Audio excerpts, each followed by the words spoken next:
biasa.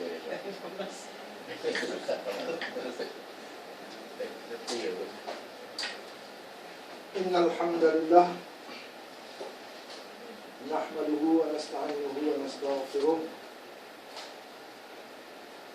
wa na'udzu billahi min shururi anfusina wa min sayyiati a'malina.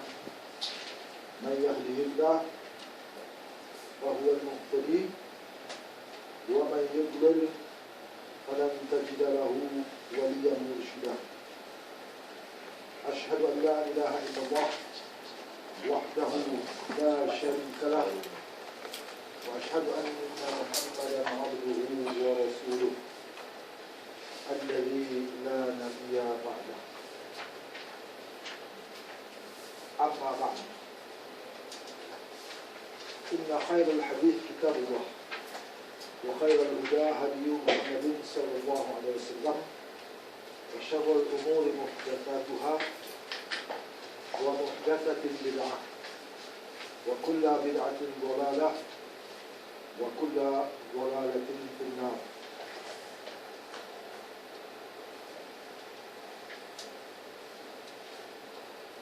Saya terpanggil untuk menyentuh sedikit masalah yang beberapa hari lepas dihebohkan oleh masyarakat kita, yaitu tentang awal Muharram ataupun Ma'al Hijrah. Saya menerima banyak inquiries dalam hal ini. Makanya rasanya perlu untuk disampaikan, walaupun saban tahun saya menyentuh ini. Tapi kerana manusia adalah manusia, penuh dengan sifat duka, perlu diulang kaji kembali, perlu diperingatkan kembali where we stand on this matter.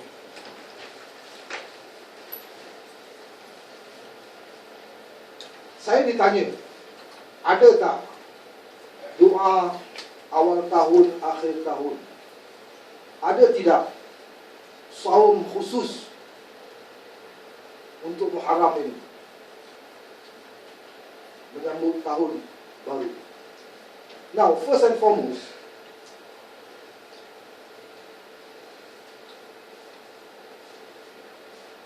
awal Muharram tidak terkenal pada zaman Rasulullah SAW.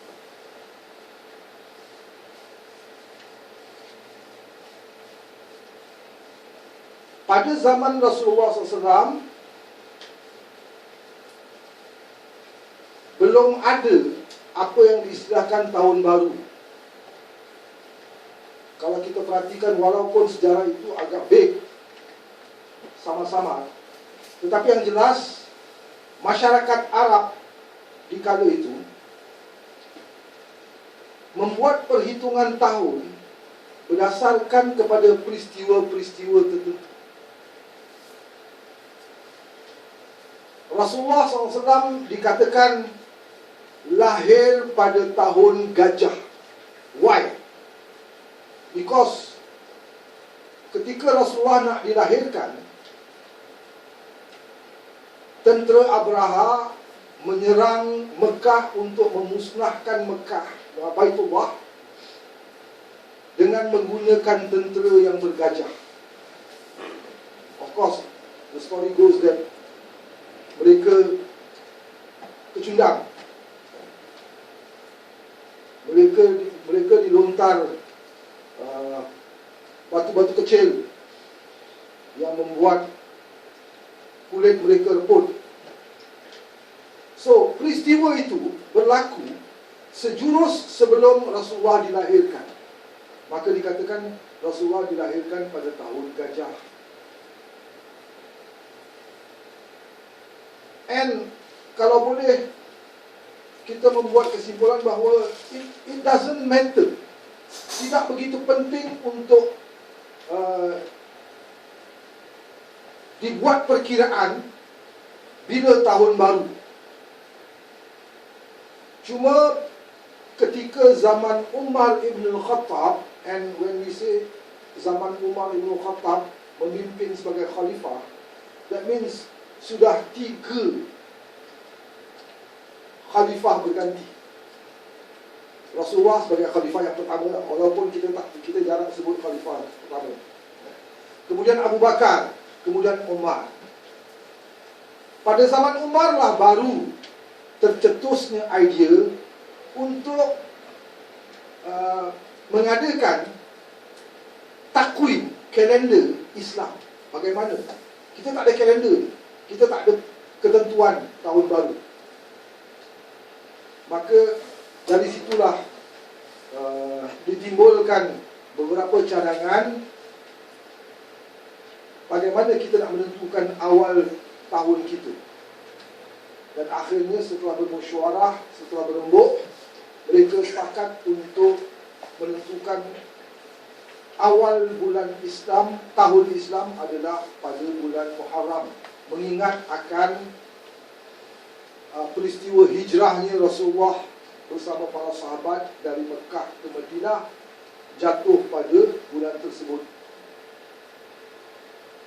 So actually, in actual fact pun sekarang kalau kita katakan tahun 1415, 1413, it is not the birth of Islam.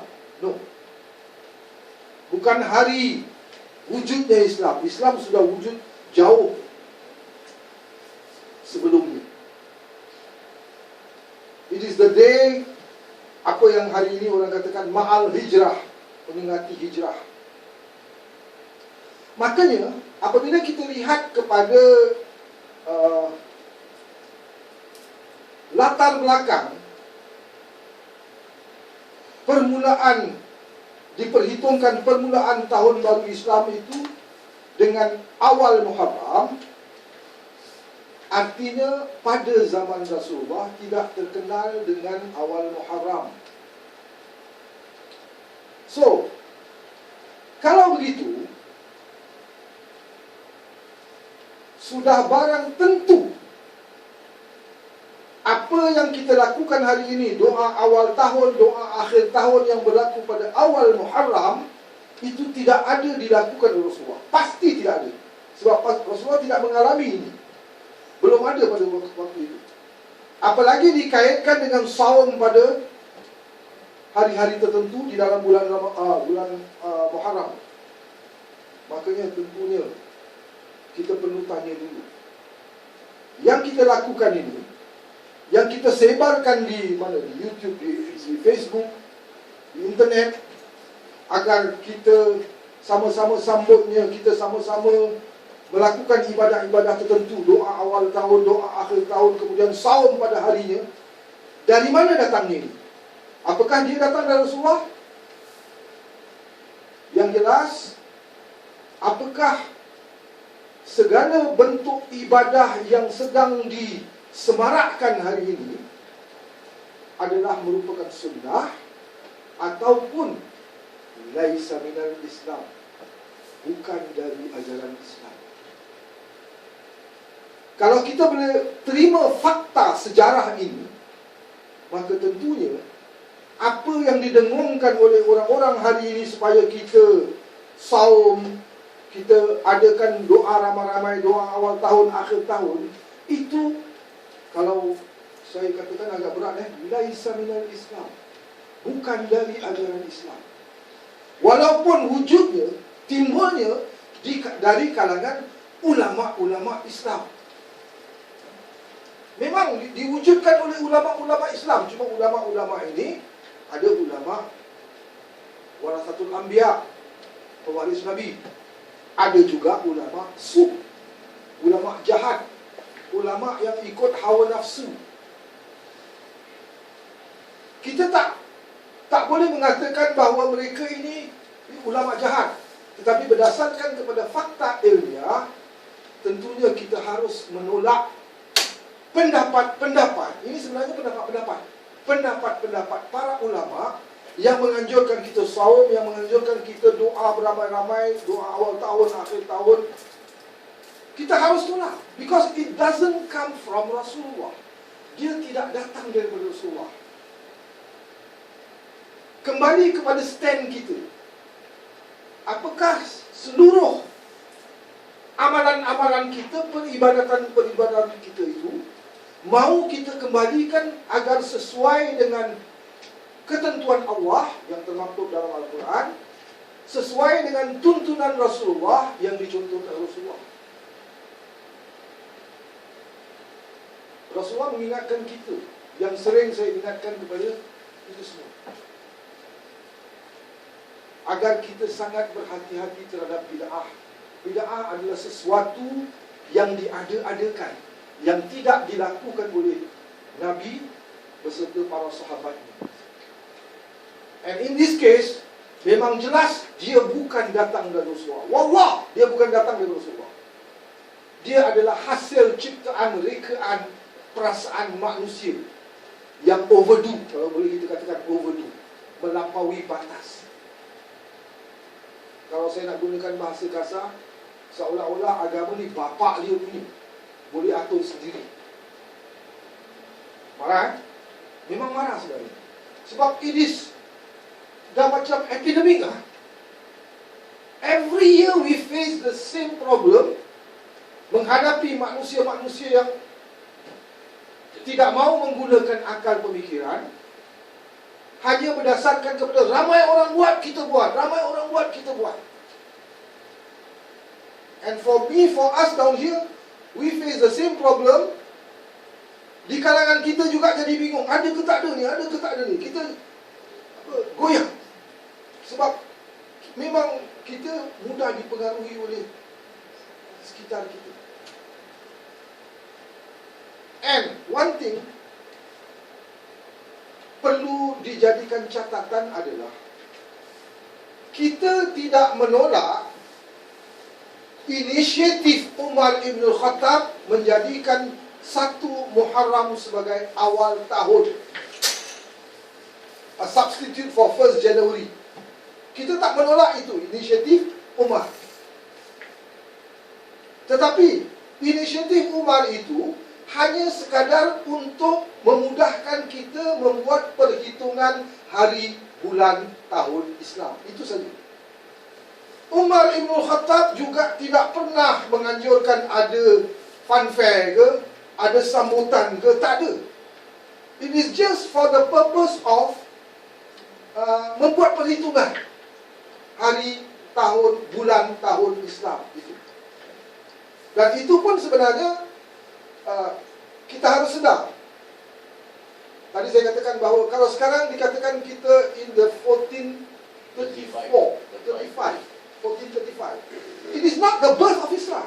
1435 is not the birth of Islam. Cuma kalendernya untuk mudah kita buat kiraan.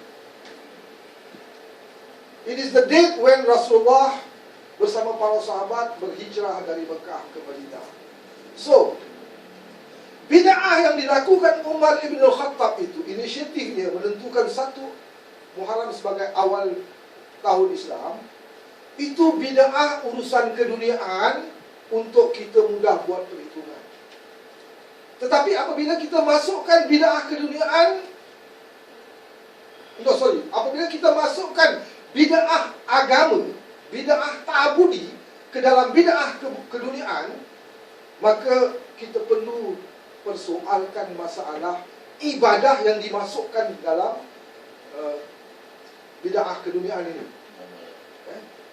Amalan-amalan yang dimasukkan itu adalah urusan ta'abudi, ibadah mahdah.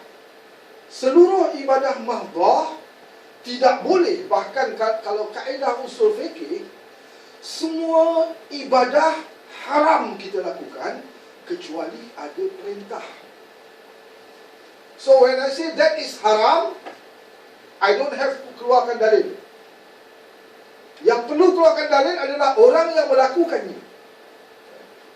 Dan dalil yang dikeluarkan tentunya mesti dalil menurut aturan Islam, dalil Al-Quran, dalil hadis, bukan dalil akal, bukan dalil perasaan. Tadi saya baru bicara, ada seorang ulama Kalau boleh kita istilahkan ulama terkemuka di Malaysia. Dia marah, kita katakan bid'ah. Apa dalilnya yang dia tunjukkan? Mereka tak laku, kita lakukan, mereka katakan bid'ah. Bagaimana dengan mereka yang tak lakukan, tak bid'ah? Ini alasan apa? Ini alasan apa? Ini bukan dalil Al-Quran, bukan dalil hadis. Ini dalil pemikiran. Kalau boleh dikatakan ini dalil menegakkan benang basah. Benang dah basah nak tegakkan juga. So, let us remind each other, supaya kita perkukuhkan pegangan kita. Where do we stand on this matter? Jangan kita mudah dipengaruhi oleh apa yang sedang berlaku di sekeliling. Kalau apa yang berlaku di sekeliling kita itu ramai yang buat sesuai dengan aturan Allah dan Rasul, yes, we do. Tapi kalau tidak sesuai dengan aturan Allah, tidak sesuai dengan tuntunan Rasulullah SAW, walaupun kita seorang saja yang tidak melakukannya, kita tetap tidak akan melakukannya. Kita pilih antara mengharapkan redha manusia dengan mengharapkan redha Allah. Kalau dengan melakukannya, kita akan mendapat redha manusia, tetapi di sebaliknya mendapat kebencian Allah, mana yang kita mahu? Kalaupun semua manusia boikot dengan kita, tidak redha kepada kita, tetapi dengan perilaku kita itu mendapat redha Allah, mana yang kita mahu? Inilah yang perlu kita sedari bersama. Kita dalam langkah mencari. Nobody is perfect. Kita dalam langkah mencari. Saya juga mencari. Tapi langkah-langkah yang kita jalani untuk mencari itu tentunya harus berdasarkan kepada apa yang dinyatakan Allah. Kita tidak akan sesat buat selama-lamanya selagi kita berpegang teguh kepada dua, kitab Allah wa sunnah dan sunnah. Jadi mudah-mudahan peringatan ini dapat memberi pencerahan kepada kita semua. Tak usah kita bingung dengan adanya doa awal Muharram, doa akhir doa awal tahun, doa akhir tahun. These are all innovations. Dalam bahasa Arabnya bid'ah yang tidak pernah dilakukan oleh Rasulullah. Ada orang mengatakan, ini doa apa salahnya? Memang tak salah. Doa kita boleh doa bila-bila waktu. Anything you want to ask, you ask. Of course ada batasnya. Jangan pergi doa kepada Allah, ya Allah jadikan aku Rasul. Itu dah haram. Makanya doa itu bebas. Tapi untuk menentukan pada hari-hari tertentu, saat-saat tertentu, bulan-bulan tertentu, doa itu lebih afdal. Ini perlu dalil. Sebab kalau tidak datang dari Rasulullah, tapi kita yakin bahawa hari tertentu, bulan tertentu itu doa kita baik, afdal, itu namanya bid'ah dalam i'tiqad, bid'ah dalam kepercayaan, bid'ah dalam keyakinan. You yakin, you percaya benar-benar akan keutamaannya tanpa dalil yang sahih, tanpa dalil yang jelas. That is what we call bid'ah dalam i'tiqad, ataupun kita istilahkan dengan tahayyul. Tahayyul membawa kepada kemusyrikan. Anybody can say, aku percaya bila ada kupu-kupu jalan, ada orang nak datang. Itu bid'ah i'tiqad, kan? Bid'ah dalam kepercayaan. Kalau ada dalil, benar. Kalau tak ada dalil, namanya tahayyul. Bila sudah tahayyul, nanti timbul khurafat. Khurafat ini follow up daripada keyakinan kita lakukan. Jangan halau kupu-kupu tu, nanti orang tak jadi datang.